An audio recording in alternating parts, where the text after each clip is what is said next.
Poland's leader warned on Sunday that the Maidan crisis on its border with Belarus could be a prelude to something worse. Poland deploys thousands of troops as the border crisis with Belarus steepens. Today, the volatile situation at the border went to the next level. Polish riot police fired tear gas and unleashed water cannon on migrants after they were pelted with stones. Prime Minister Tusk in defiance echoes nationalist waves, just like President Trump's crackdown on illegal migrants in the United States.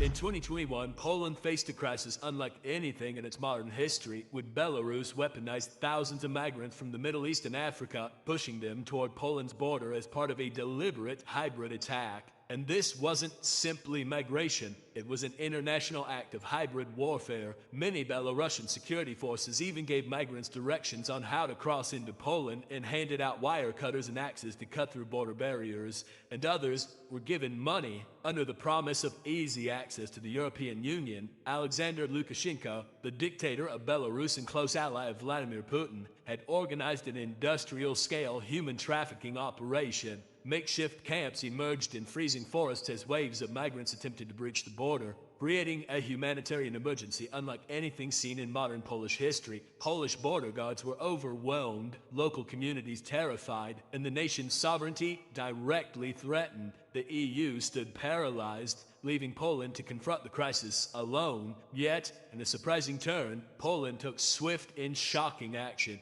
reducing illegal crossings by nearly 100% within months. But how did they achieve what others thought was impossible, and what lessons can other nations learn from their response? Today, we will reveal how Poland solved the immigration crisis and why this matters for Europe's future. In response to the 2021 Belarus-European Union border crisis, Poland implemented a series of strong measures to curb illegal crossings and protect its sovereignty. Firstly, the country completed a 5.5-meter high, 115-mile-long steel fence along its border with Belarus. This physical barrier has been a cornerstone of Poland's border security strategy, costing approximately €350 million, $370 million.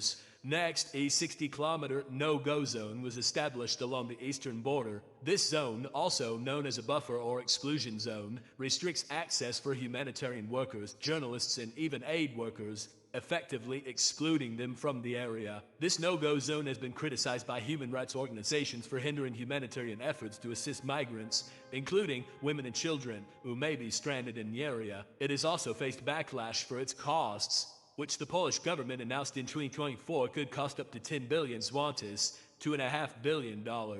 According to Reuters, many locals have also expressed concerns around the fact that it could deter tourists as well. However, Defense Minister Władysław Kosiniak-Kamysz stated that local businesses will get a boost from all the army, police, and border guards using accommodation, and added that the presence of security services will also make visitors feel safer, and some businesses may be able to get compensation. Although it may seem drastic to some, this measure's main aim is to reduce illegal immigration, and it has worked. As reported by gov.pl in September 2024, by this point in the year, the number of attempted irregular border crossings fell by 64%. The costs of establishing and maintaining the zone, such as increased patrols, fencing, and surveillance, have been pricey. And in December 2024, despite being accused of brutality, Poland was allocated a further €52 million by the European Commission to bolster surveillance and infrastructure along the country's eastern border. In March 2025, Poland then enacted a law suspending the right to apply for asylum for individuals crossing the border illegally from Belarus.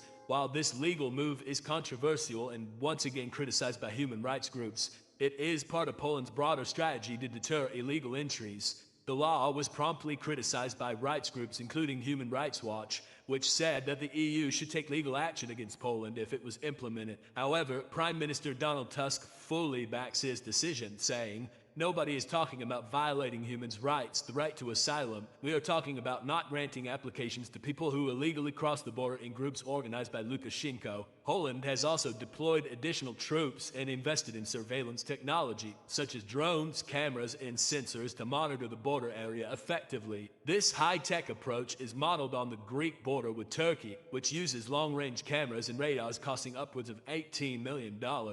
By 2022, Poland was already spending 2.4% of GDP on defense, with border control counting towards this sector, ranking third in NATO after the United States and Greece. Today, Poland remains committed to opposing EU-wide migration quotas and relocation schemes. In May 2025, Prime Minister Donald Tusk reaffirmed that Poland would not accept illegal immigrants into its territory. While this stance does not involve direct costs, it influences national policy and resource allocation, reinforcing the country's commitment to border control. After Germany stated that it would reject undocumented migrants, including asylum seekers, Tusk quickly followed suit, saying, "So that there is no real impression that anyone, including Germany, would like to send any groups of migrants to Poland. Poland will not accept this." So, with Poland now a good few years into its major clampdown on immigration, the question is, did it actually work? While historically a nation of immigrants in one of the world's most ethnically homogeneous countries, it's clear that's no longer the case. By the end of 1949, 150,000 Polish soldiers and their dependents had settled in the UK, and their descendants continue to make up a large part of the UK's Polish population. The most significant influx of Polish people into the UK occurred after Poland joined the European Union in 2004. Now, fewer people are leaving Poland, and many migrants are returning. But at the same time, thousands upon thousands of immigrants are risking their lives to get into the country, which explains why the government has so firmly clamped down. The Prime Minister Tusk said it himself. In a short time, Poland changed its status from a country from which people immigrate to that of a country which people immigrate. In December 2024, Tusk made it known that it is illegal immigration that is the main problem in this crisis. During a cabinet meeting, he said, "We do not want to hinder the employment of those who want to work honestly in Poland, but we have launched a ruthless fight against illegal immigration, against abuse, against the exploitation of legal loopholes or state weakness."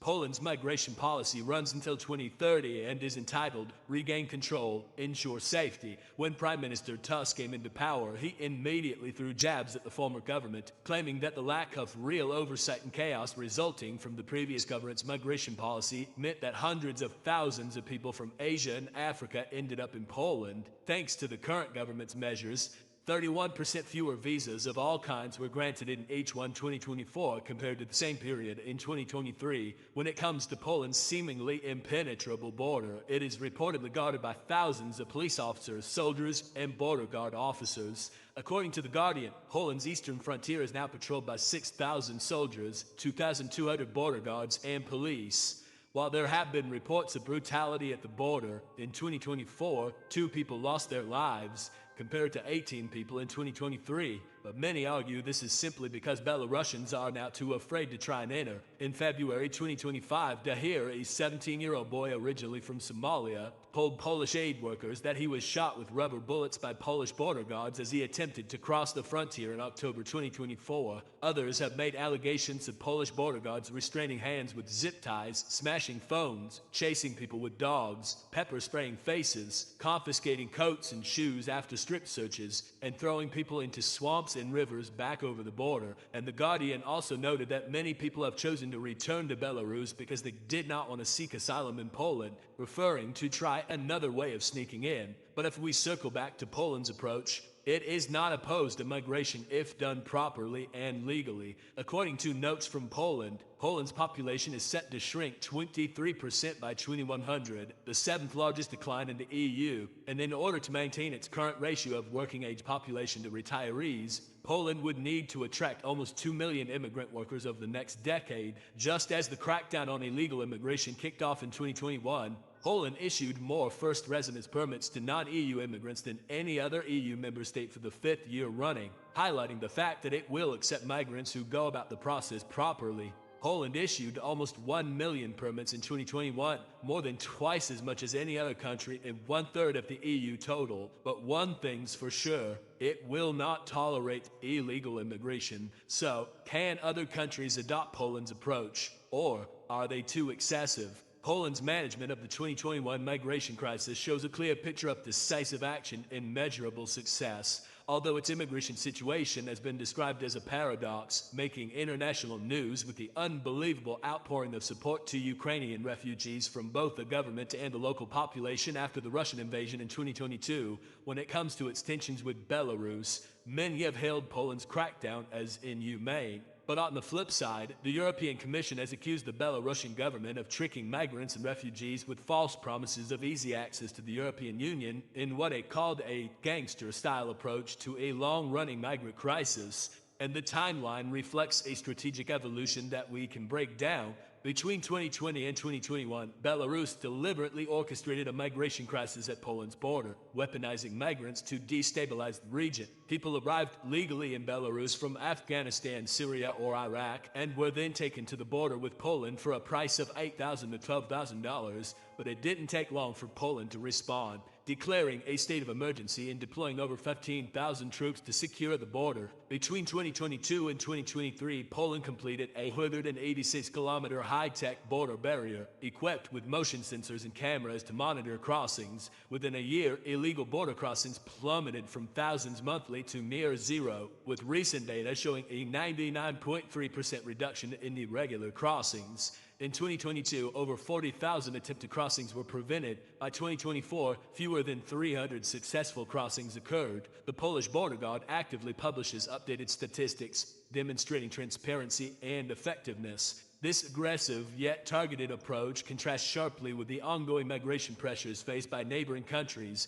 many of which continue to grapple with large inflows and less comprehensive border security measures, while Poland's strategy has proven highly effective, showing that firm border control can drastically reduce illegal crossings. The question remains, can other nations afford or justify such extensive measures? For some, the costs, both financial and political, may be way too high, and the approach may be seen as excessive or incompatible with international human rights standards. For others, especially those facing persistent migration pressures, a similar level of intervention might be necessary but requires careful balancing of security, humanitarian considerations, and diplomatic relations. Ultimately, Poland's recent success provides a potential blueprint, but whether it is scalable or appropriate depends heavily on each country's unique context, resources, and values. But we must point out that between 2023 and 2024, the EU began shifting its approach to migration management, with several new policies reflecting a more assertive stance reminiscent of Poland's methods. One notable development is the series of EU border externalization agreements with countries like Tunisia, Libya, and Morocco. These agreements aim to prevent migrants from reaching Europe by strengthening cooperation with transit and source countries, an approach directly inspired by Poland's emphasis on controlling borders outside the EU. By investing in border security and migration prevention at external points, the EU helps to reduce illegal crossings and manage migration flows more effectively. But technically, many of Poland's measures are not unique to the country. For example, its 2025 to 2030 immigration strategy has parts that are clearly inspired by other countries. For example, only migrants who serve the economy according to a point system will be eligible to work in Poland, a strategy that has been utilized by countries like Australia, Canada, and New Zealand. So it could be well that the world is watching as Poland's crackdown on illegal immigration continues to unfold, and based on its success, other nations could follow anytime soon, just like Poland did itself. What about how Greece is devastated by its immigration crisis?